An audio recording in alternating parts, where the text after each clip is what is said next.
તો આપણે બસની ટિકિટ બુક કરવી છે, ઓનલાઈન કરવી છે, તો ઓનલાઈન અથવા તો એડવાન્સમાં બુકિંગ કરવી છે, તો તે મોબાઈલમાં કઈ રીતના થાય તેમાં આપણે શીખીશું. સૌપ્રથમ આપણે જીએસઆરટીસીની જે એપ્લિકેશન છે તે પ્લે સ્ટોરમાંથી ડાઉનલોડ કરી લીધી છે, બરાબર. આ તમારે પણ ડાઉનલોડ કરી લેવાની રહેશે. ચલો આપણે હવે એ એપ્લિકેશનને ઓપન કરીએ કે એપ્લિકેશનમાં શું જેવી એપ્લિકેશન. ચલો આપણે થોડો અપડેટનો ઓપ્શન આવી ગયો હતો, તો અપડેટ કરી લીધી છે. આપણે એપ્લિકેશન ઓપન કરશું એટલે આપણું તમારું સૌપ્રથમ વેલકમ ટુ જીએસઆરટીસી મતલબ જીએસઆરટીસી તમારું વેલકમ કરે છે. અને અહીંયાથી લેંગ્વેજ સિલેક્ટ કરવાની છે, ગુજરાતી એન્ડ ઇંગ્લિશ. તો ચલો આપણે આપણી રીતના જે આપણને યોગ્ય લાગે તે હિસાબથી આપણે લેંગ્વેજ સિલેક્ટ કરી લીધી. જેવી લેંગ્વેજ સિલેક્ટ કરી પછી અહીંયા તમે આગળ વધશો તો બુકિંગનો ઓપ્શન આવશે, કેન્સલનો ઓપ્શન આવશે, બરાબર. અહીંયા હવે તમારે કઈ રીતના એડવાન્સ બુક કરવાનું છે તે આપણે શીખવા માટે બુકિંગવાળા ઓપ્શનમાં જઈશું, બરાબર. જેવું આપણે અહીંયા ક્લિક કરશું, જો અહીંયા આ પેજ ઓપન થઈ જશે. જેવું આપણે ક્યાં છીએ, અત્યારે ક્યાં છીએ, તો એનું નામ લખવાનું છે. અને આપણે જવું કઈ જગ્યાએ છે તો અહીંયા એનું નામ લખવાનું છે. અહીંયા ડેટ સિલેક્ટ કરવાની છે.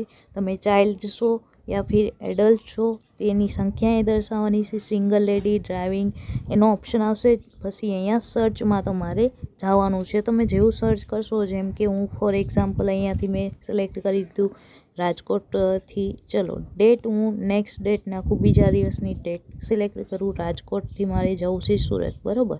આ 15 તારીખે જવું છે તો એની માટે મારે સર્ચ કરવું છે, તો હું અહીંયા સર્ચવાળા ઓપ્શનમાં જઈશ, બરાબર. ચલો સર્ચ કરવા ઓપ્શનમાં જેવું હું ઓપ્શનમાં ગઈ તો અહીંયા જેટલી બસ અવેલેબલ છે તે બધીની ડિટેલ્સ આપણને તમને દઈ દીધી, બરાબર. કઈ બસ જવાની છે, કેટલા વાગે જવાની છે, કઈ જગ્યાએથી જવાનું છે તે તમને અહીંયા દર્શાવેલું છે. તો આ રીતના તમે એડવાન્સ બુક કરી શકો છો. અને ઓનલાઈન પેમેન્ટ પણ અહીંયાથી તમે સિલેક્ટ કરશો કે અહીંયા આપણે જવું છે, મારે સ્લીપરમાં જવું છે. ચલો સ્લીપરમાં જવું છે તો એના 348 રૂપિયા છે, તો એનું પેમેન્ટ કરવા માટે મારે અહીંયા ક્લિક કરવું પડશે. જેવું હું ક્લિક કરીશ તો અહીંયા બસની સિલેક્ટ કરવાની આવશે.